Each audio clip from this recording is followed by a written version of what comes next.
एक समय की बात है, एक छोटे से शहर में रमेश चंद्र नाम के एक सज्जन रहते थे।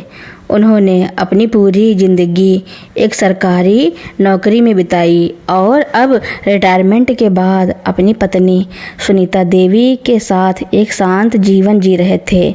उनकी 2 बेटियां थीं, सीमा और प्रीति, जो दोनों शादीशुदा होकर अपने अपने ससुराल में खुश थी।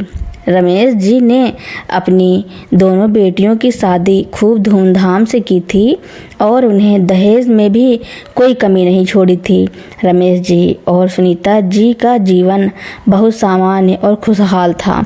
उनकी ज़रूरतें कम थी और वे अपनी पेंशन से आराम से गुजर बसर कर रहे थे।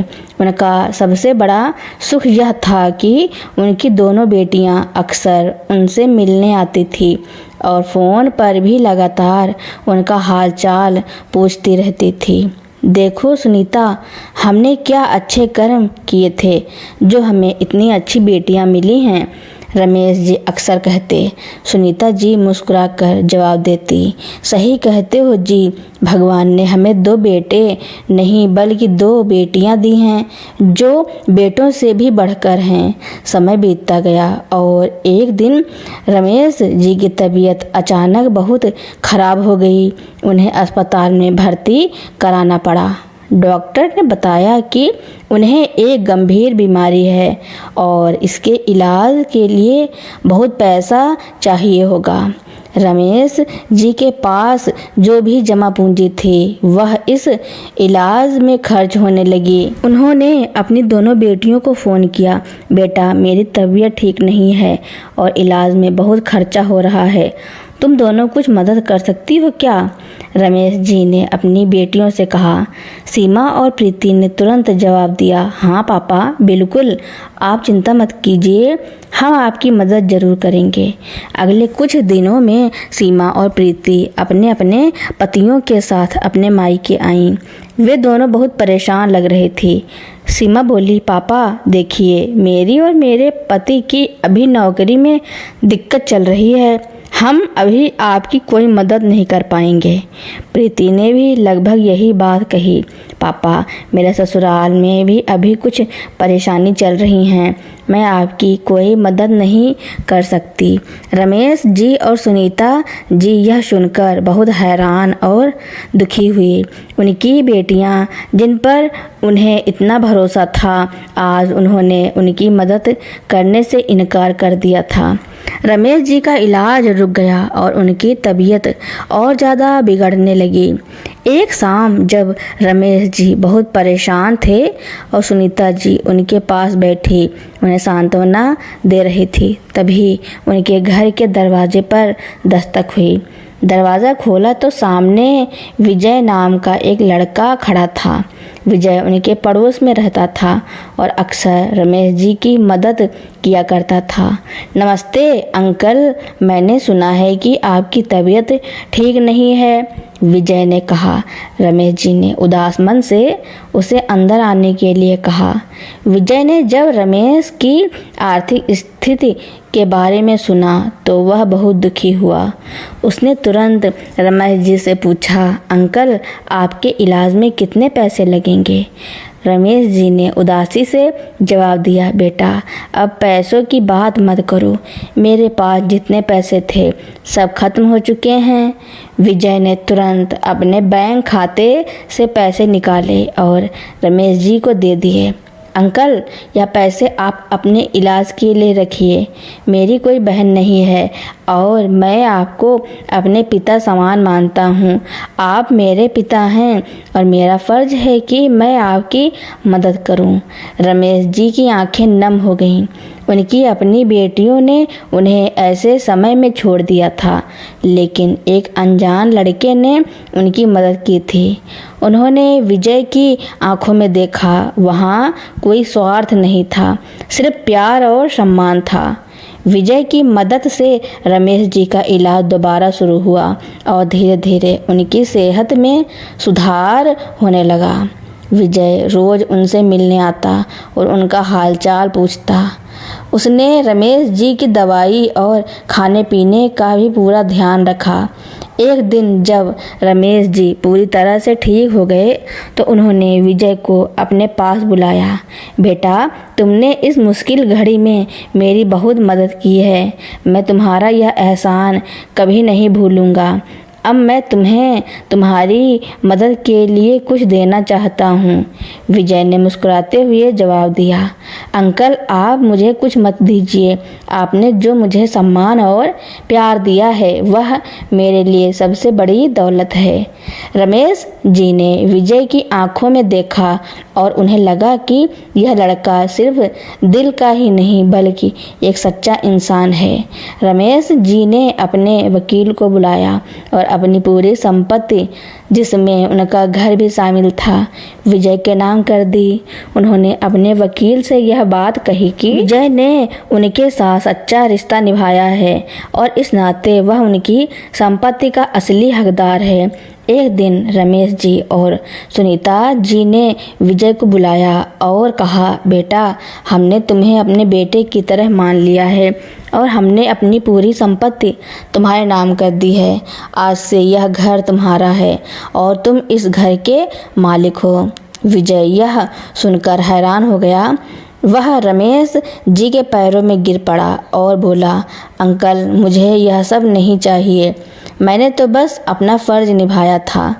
रमेश जी ने मुस्कुराते हुए जवाब दिया, बेटा, तुम अपने फर्ज को समझो। यह घर तुम्हारा है और यह रिश्ता हमारा है। कुछ दिनों बाद रमेश जी और सुनीता जी की दोनों बेटियों सीमा और प्रीति को पता चला कि रमेश जी ने अपनी पूरी संपत्ति विजय के नाम कर दी है। वे दोनों अपने पतियों के साथ रमेश जी के घर आईं और हंगामा करने लगी, पापा, आपने ऐसा कैसे कर दिया? हम आपकी अपनी बेटियां हैं और आपने अपनी सारी संपत्ति एक अनजान लड़के के नाम कर दी। सीमा ने गुस्से में कहा। रमेश जी ने शांत होकर जवाब दिया, बेटा, तुम लोग अनजान नहीं हो बल्कि तुम लोग मेरे लिए अनजान हो गए थे। जब मुझे तुम्हारी ज़रूरत थी, जब मैं ज़िंदगी और मौत के बीच लड़ रहा था, तब तुम लोगों ने मुझसे मुंह फेर लिया था। लेकिन विजय ने मेरा साथ दिया और मेरी मदद की। उसने मेरे साथ जो रिश्ता निभाया जो तुम लोगों को निभाना चाहिए था। प्रीति ने भी रमेश जी से कहा, पापा, हम अब पछता रहे हैं, हमें माफ़ कर दीजिए। रमेश जी ने जवाब दिया, बेटा, अब पछतावे का कोई फ़ायदा नहीं। तुम लोगों को अपनी दौलत की चिंता है, लेकिन विजय ने मुझे बिना किसी स्वार्थ के मदद की। तुम लोगों ने सिर्फ पैसों को अहमियत दी, जबकि विजय ने रिश्ते को। आज से मैं सिर्फ अपने उस बेटे के साथ रहूँगा जिसने मुझे सबसे ज़्यादा प्यार दिया। सीमा और प्रीति को यह सुनकर बहुत शर्मिंदगी हुई। वे दोनों चुपचाप अपने पतियों के साथ लौट गईं। रमेश जी और सुनीता जी ने विजय को अपने बेटे की तरह अपने साथ रखा और वे सब एक साथ खुशी खुशी रहने लगे। इस तरह रमेश जी को अपनी बेटियों से नहीं बल्कि अपने एक अनजान बेटे से असली प्यार और सम्मान मिला। रमेश जी और सुनीता जी के लिए अब विजय ही उनका अपना बेटा था। उनके जीवन में एक बार फिर शांति और खुशियाँ लौट आई थी।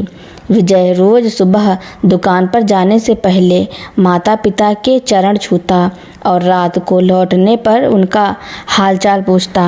रमेश जी ने अपने अनुभव से विजय को व्यापार की बारीकियां सिखाईं और विजय ने भी बहुत जल्द ही उनका कारोबार संभाल लिया।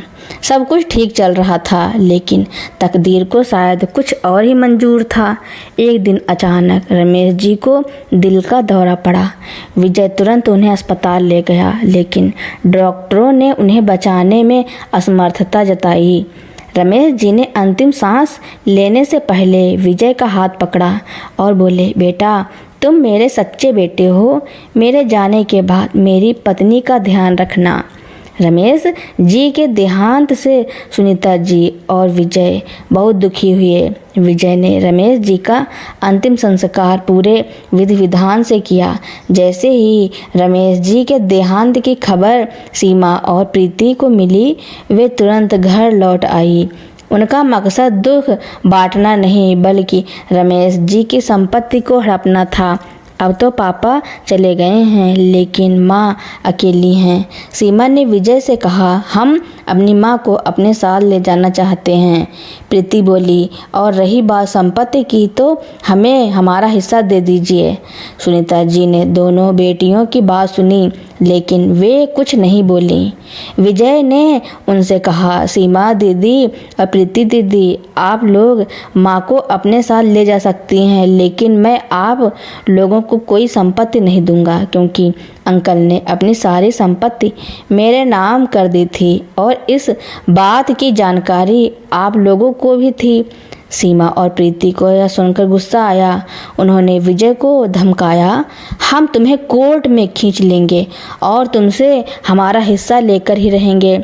आप ऐसा कर सकती हैं, विजय ने जवाब दिया, लेकिन आप लोग ये मत भूलिए कि जब मेरे अंकल को आपकी ज़रूरत थी तब आप लोग उनके साथ नहीं थी। दोनों बहनों ने विजय को बहुत भला बुरा कहा लेकिन विजय ने उनकी बातों का कोई जवाब नहीं दिया।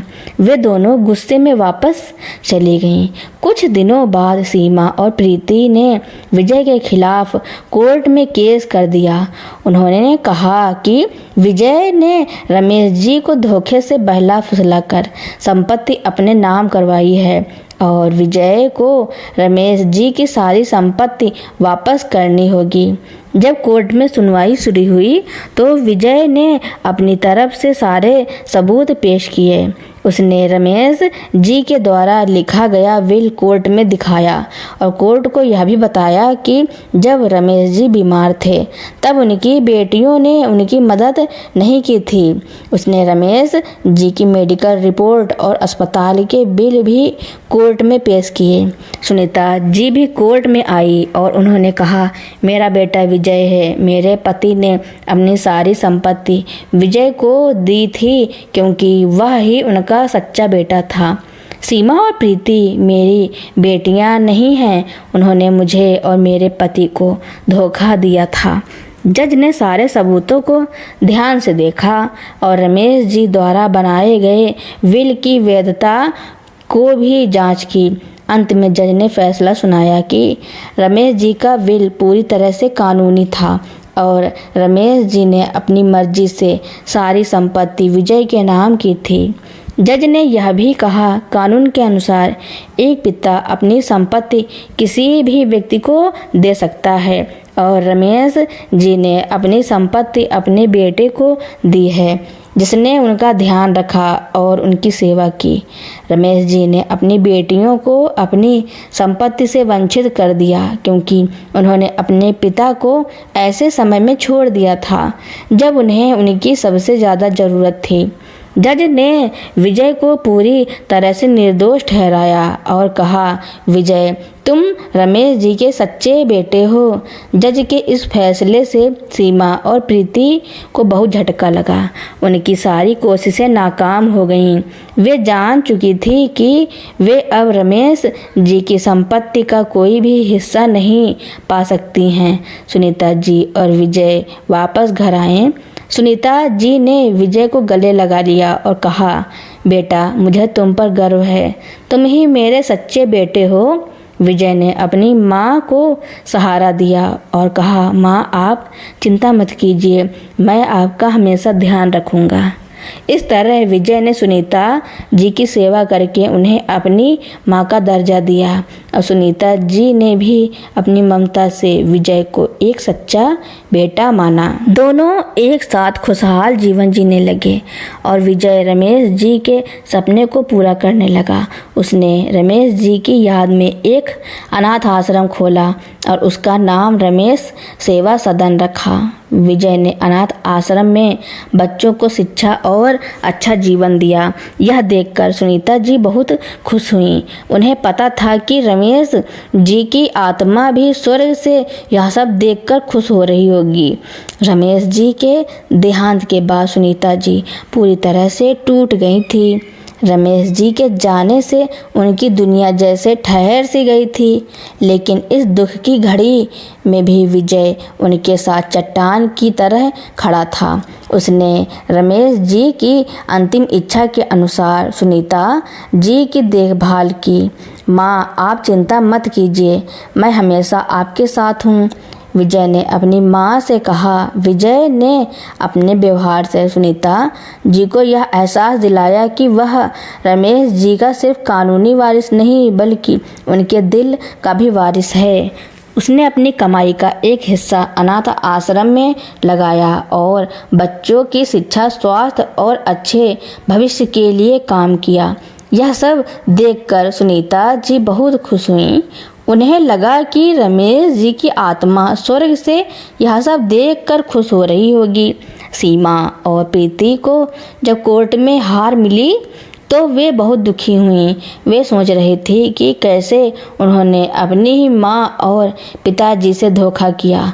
उन्हें अपने किए पर बहुत पछतावा हो रहा था। एक दिन वे दोनों अपनी माँ से मिलने आईं। सुनीता जी उन्हें देखकर आश्चर्यचकित रह गईं। माँ, हमें माफ़ कर दीजिए, सीमा ने कहा। हमने आपके और पिताजी के साथ बहुत बुरा व्यवहार किया। प्रीति भी रोते हुए बोली, माँ, हमें पैसों का लालच हो गया था, लेकिन अब हमें एहसास हो गया है कि पैसे से ज़्यादा ज़रूरी रिश्ते होते हैं। सुनीता जी ने अपनी बेटियों को गले लगा लिया और बोली, मुझे माफ़ करने की ज़रूरत नहीं है। तुम लोगों ने जो गलती की है वह तुम दोनों को ही सुधारनी है। विजय ने दोनों बहनों को गले लगा लिया और कहा, दीदी, आप लोग हमेशा हमारी बहनें रहेंगी। सीमा और प्रीति ने विजय को भी गले लगा लिया और उसे गले लगाकर रोने लगी। उन्हें पहली बार एहसास हुआ कि विजय उनका असली भाई है, जो हमेशा उनके साथ रहेगा। इस घटना के बाद सीमा और प्रीति भी अनाथ आश्रम के काम में विजय का साथ देने लगी। उन्होंने बच्चों की पढ़ाई और उनके भविष्य के लिए बहुत कुछ किया। उन्होंने अपने पति और दोस्तों से भी अनाथ आश्रम के लिए दान इकट्ठा किया। विजय ने भी अपनी बहनों को माफ़ कर दिया और उनके साथ मिलकर एक नया रिश्ता बनाया। अब वे सब एक परिवार की तरह एक साथ रहते थे और अनाथ आश्रम को भी और ऊंचाइयों तक ले गए। सुनीता जी यह सब देखकर बहुत खुश थी। उन्हें पता था कि रमेश जी की आत्मा भी स्वर्ग से यह सब देखकर खुश हो रही होगी। सीमा और प्रीति के पश्चाताप ने रमेश जी के परिवार को पूरी तरह से बदल दिया था। अब सब कुछ पहले जैसा नहीं बल्कि उससे भी बेहतर हो गया था। विजय, सीमा और प्रीति मिलकर अनाथ आश्रम के काम को और भी जोश से करने लगे। अनाथ आश्रम का नाम अब रमेश सेवा सदन से बदलकर रमेश सुनीता आश्रम कर दिया गया, ताकि रमेश जी के साथ साथ सुनीता जी के त्याग और प्यार को भी सम्मान मिल सके। यह फैसला विजय ने अपनी बहनों और सुनीता जी की सहमति से लिया था। सुनीता जी ने भी अब अपनी ज़िंदगी को एक नया मकसद दे दिया था। वह अनाथ आश्रम में बच्चों को कहानियाँ सुनाती थी, उन्हें संस्कार सिखाती थी और उन्हें प्यार से पालती पोसती थी। बच्चे उन्हें अपनी दादी मानते थे और उनके साथ बहुत खुश रहते थे। एक दिन सीमा ने अपनी माँ से कहा, माँ, हमने पहले पैसों का लालच किया, लेकिन अब हमें एहसास हो गया है कि सच्चा सुख तो प्यार और सेवा में ही है।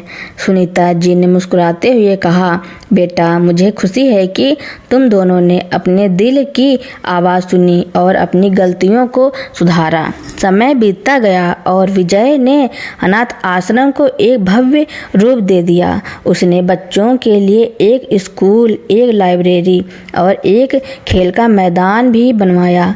विजय, सीमा और प्रीति ने मिलकर यह तय किया कि वे अनाथ आश्रम के हर बच्चे को अपने परिवार का हिस्सा मानेंगे। आश्रम में रहने वाले बच्चे अब सिर्फ बच्चे नहीं थे, बल्कि वे एक बड़े परिवार का हिस्सा थे, जिसकी मुखिया सुनीता जी थी और बाकी सब उनके बच्चे थे। एक दिन एक पत्रकार ने इस परिवार की कहानी सुनी और वह उनसे मिलने आया। उसने विजय, सीमा और प्रीति से पूछा, आप लोगों ने अपनी ज़िंदगी में इतना बड़ा बदलाव कैसे किया? विजय ने मुस्कुराते हुए कहा, हमने अपनी ज़िंदगी में कोई बदलाव नहीं किया, बल्कि हमने अपने रिश्तों को एक नया आयाम दिया है। हमने पैसों को नहीं, बल्कि प्यार और सेवा को अपनी ज़िंदगी का मकसद बनाया है। सुनीता जी ने उस पत्रकार से कहा, मेरा पति भले ही आज मेरे साथ नहीं है, लेकिन उनके दिए हुए संस्कार और प्यार हमेशा मेरे साथ रहेंगे। मेरे 3 बच्चे हैं और मैं उनके साथ बहुत खुश हूँ। रमेश जी का परिवार अब सिर्फ भारत ही नहीं, बल्कि पूरी दुनिया के लिए एक मिसाल बन गया था। पत्रकार की रिपोर्ट के बाद दूर दूर से लोग उनसे मिलने आने लगे। वे यह देखकर हैरान थे कि कैसे एक टूटा हुआ परिवार प्यार और त्याग की नींव पर फिर से खड़ा हो गया था। विजय ने अपने अनुभव को साझा करते हुए एक पुस्तक लिखी, जिसका शीर्षक था रिश्तों का मोल खून से नहीं, दिल से। इस पुस्तक में उसने बताया कि कैसे जीवन में असली धन संपत्ति नहीं, बल्कि आपसी प्यार और सम्मान होता है। यह पुस्तक बहुत सफल रही और लाखों लोगों के जीवन में प्रेरणा का स्रोत बनी। सीमा और प्रीति भी अब अपने परिवारों में बहुत खुश थी। उन्होंने अपने पतियों को भी सामाजिक कार्यों में शामिल किया। उनकी संतानों ने भी अपने नाना नानी और मामा मामी से रिश्तों का सच्चा मोल सीखा। समय के साथ सुनीता जी की उम्र भी बढ़ गई थी। एक शाम वह अपने कमरे में बैठी थी और पुरानी तस्वीरों को देख रही थी। तस्वीरों में रमेश जी के साथ बिताए हुए पल थे, बच्चों के बचपन की यादें थीं और विजय के साथ गुजारे हुए सुखद क्षण भी थे। उनकी आंखों में आंसू थे, लेकिन वे आंसू दुख के नहीं, बल्कि सुकून और संतोष के थे। विजय, सीमा और प्रीति उनके पास आए और उन्हें देखकर मुस्कुराए। उन्होंने एक साथ सुनीता जी के हाथों को थामा और कहा, माँ, आप हमारी दुनिया हैं। सुनीता जी ने कहा, तुम लोग ही मेरी असली दुनिया हो। मेरे बच्चे, अनाथ आश्रम में रहने वाले बच्चे भी दादी दादी कहते हुए सुनीता जी के पास आए और उनसे लिपट गए। सुनीता जी ने मुस्कुराते हुए उन सबको गले लगा लिया। यह देखकर विजय ने कहा, माँ, बाबूजी ने हमें यह सिखाया कि सच्चा सुख तब मिलता है जब हम अपनी खुशियों को दूसरों के साथ बांटते हैं। साल बीतते गए। रमेश जी के परिवार की कहानी अब देश विदेश में मशहूर हो चुकी थी। रमेश सुनीता आश्रम एक बड़े संस्थान का रूप ले चुका था, जहां सिर्फ अनाथ बच्चों को ही नहीं, बल्कि वृद्ध और असहाय लोगों को भी आश्रय मिलता था। विजय, सीमा और प्रीति ने मिलकर इसे एक ऐसा घर बना दिया जहां हर जरूरतमंद को प्यार और सम्मान मिलता था। सुनीता जी अब काफ़ी बूढ़ी हो चुकी थी, लेकिन उनके चेहरे पर वही ममतामयी मुस्कान थी। वह आज भी आश्रम के बच्चों को कहानियाँ सुनाती थी और उन्हें जीवन की सही राह दिखाती थी। एक दिन आश्रम में एक बड़ा समारोह आयोजित किया गया था। इस समारोह में शहर के गणमान्य व्यक्ति, पत्रकार और समाज सेवी शामिल थे। सभी ने मिलकर विजय, सीमा और प्रीति के समर्पण और सेवा की तारीफ की। समारोह के अंत में विजय ने माइक पकड़ा और कहा, यह सम्मान सिर्फ हमारा नहीं है, यह सम्मान मेरे माता पिता का है। आज जो कुछ भी हम हैं वह उनकी दी हुई शिक्षा और संस्कारों की वजह से है। मेरे पिता ने मुझे सिखाया कि रिश्ते खून के नहीं, बल्कि प्यार और भरोसे के होते हैं, और मेरी माँ ने मुझे सिखाया कि त्याग और सेवा ही जीवन का सबसे बड़ा सुख है। विजय ने अपनी माँ की ओर देखा और कहा, माँ, आप हमारी दुनिया हैं। सुनीता जी की आंखें खुशी से भर आईं। उन्होंने देखा कि उनकी आंखों के सामने उनके बच्चों ने कैसे एक नई दुनिया बनाई थी। एक ऐसी दुनिया जहां लालच का कोई स्थान नहीं था और जहां हर तरफ सिर्फ प्यार और इंसानियत की रोशनी थी। सुनीता जी ने मुस्कुराते हुए अपने बच्चों की ओर देखा। उनकी विरासत सिर्फ पैसा या संपत्ति नहीं थी, बल्कि वह प्यार, सम्मान और इंसानियत थी जो उन्होंने अपने बच्चों को दी थी। उन्होंने अपने बच्चों को यह सिखाया था कि जीवन में असली खुशी दूसरों की मदद करने और उनके चेहरे पर मुस्कान लाने में होती है। अब सुनीता जी इस दुनिया से विदा हो चुकी थी। उनका शरीर भले ही इस दुनिया में न था, लेकिन उनकी आत्मा हर उस घर में, हर उस दिल में जीवित थी जिसने उनसे प्यार और इंसानियत का सबक सीखा था। वर्षों बाद एक दिन विजय, रमेश, सुनीता आश्रम के बगीचे में बैठे थे। उनके बाल सफ़ेद हो चुके थे, लेकिन उसकी आंखों में वही चमक थी जो बरसों पहले थी। सीमा और प्रीति भी उसके पास आकर बैठी। उनके चेहरे पर अब उम्र की रेखाएं थी, लेकिन उनके दिलों में वही प्रेम और शांति थी। विजय, तुम बहुत थक गए हो, सीमा ने धीरे से कहा। अब आश्रम की जिम्मेदारी हमें सौंप दो। विजय ने मुस्कुराते हुए जवाब दिया, दीदी, यह मेरा सौभाग्य है कि मुझे रमेश जी और सुनीता जी की विरासत को आगे बढ़ाने का मौका मिला। यह थकान नहीं, बल्कि एक जिम्मेदारी है। प्रीति ने कहा, विजय, तुम सही कहते हो। यह सिर्फ एक विरासत नहीं है, बल्कि एक ऐसा रिश्ता है जो हम तीनों ने मिलकर बनाया है। उसी समय आश्रम में रहने वाले एक युवा लड़के जिसका नाम रमेश था, उनके पास आया। विजय ने उस लड़के को गोद लिया था और उसे रमेश जी का नाम दिया था। पिताजी, मुझे आज सुबह एक बहुत अच्छा सपना आया, छोटे रमेश ने कहा। मैंने देखा कि दादाजी और दादी जी स्वर्ग में बैठकर मुस्कुरा रहे हैं। विजय, सीमा और प्रीति की आंखों में आंसू आ गए। उन्हें एहसास हुआ कि उनके माता पिता दूर रहकर भी उनके पास थे और उन्हें आशीर्वाद दे रहे थे। रमेश जी का परिवार अब सिर्फ एक परिवार नहीं था, बल्कि एक अमर कहानी बन चुका था। इस कहानी में लालच और धोखे की हार हुई थी और प्यार, त्याग और सेवा की जीत हुई थी। विजय, सीमा और प्रीति ने मिलकर एक ऐसे समाज का निर्माण किया जहां रिश्तों को पैसों से नहीं बल्कि दिलों से नापा जाता था। वर्षों बाद एक दिन विजय, सीमा और प्रीति आश्रम के मुख्य द्वार पर खड़े थे। उनके पीछे बच्चों की हंसी और चहल पहल की आवाज़ गूंज रही थी। सामने छोटे रमेश और उसकी बहनें, जो आश्रम में ही पली बड़ी थी, एक बड़ी कार में बैठकर उनसे विदा ले रही थी। वे उच्च शिक्षा के लिए विदेश जा रहे थे। बेटा, हमेशा याद रखना, विजय ने अपने गोद लिए बेटे रमेश से कहा, तुम जो कुछ भी सीखोगे वह सिर्फ अपने लिए नहीं बल्कि इस आश्रम के हर बच्चे के लिए होगा। छोटे रमेश ने सिर हिलाया और कहा, पिताजी, हम आपकी और दादा जी की विरासत को हमेशा आगे बढ़ाएंगे। हम जानते हैं कि सच्चा धन दौलत नहीं बल्कि सेवा और इंसानियत है। सीमा ने अपनी भांजी से कहा, तुम लोग जो भी बनो, अपने दिल को हमेशा साफ रखना, यही तुम्हारी सबसे बड़ी दौलत होगी।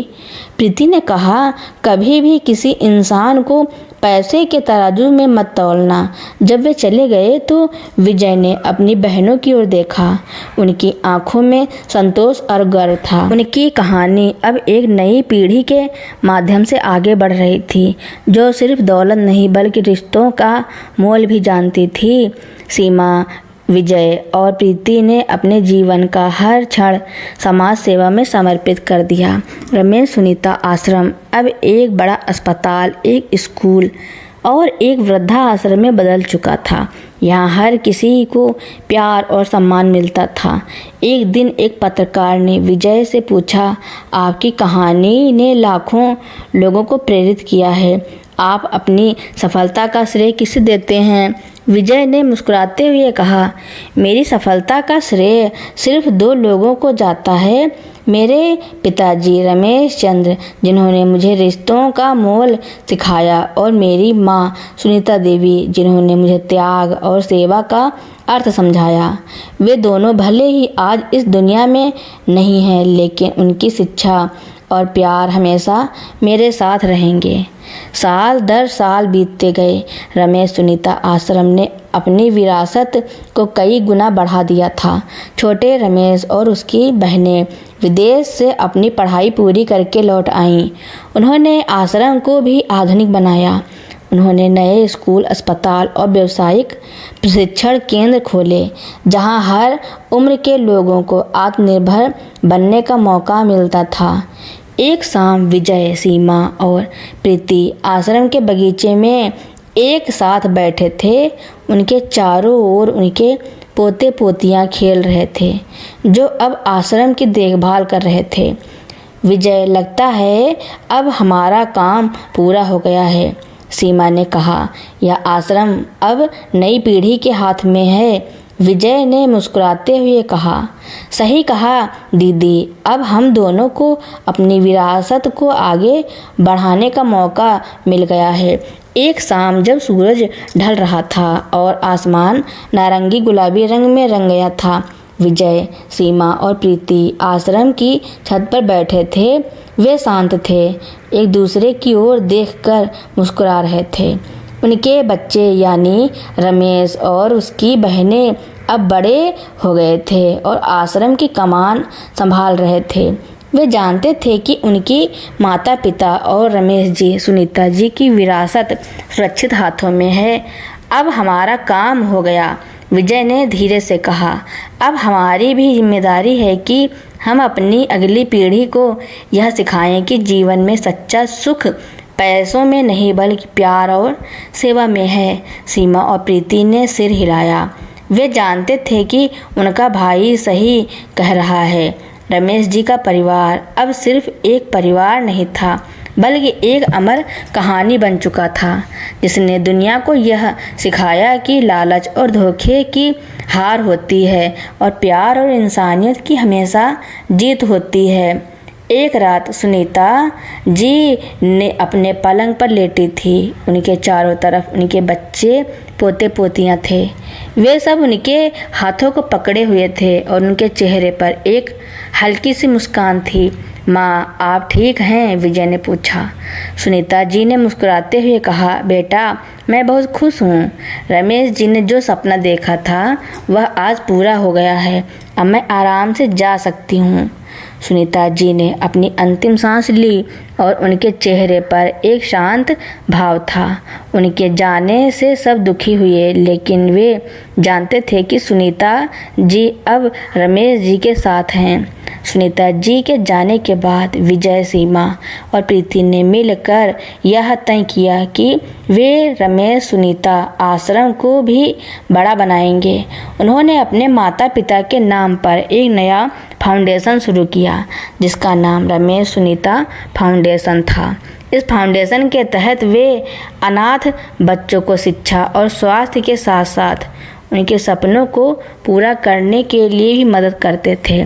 वर्षों बाद एक दिन रमेश सुनीता फाउंडेशन को भारत सरकार द्वारा सर्वश्रेष्ठ सामाजिक संस्था का पुरस्कार मिला।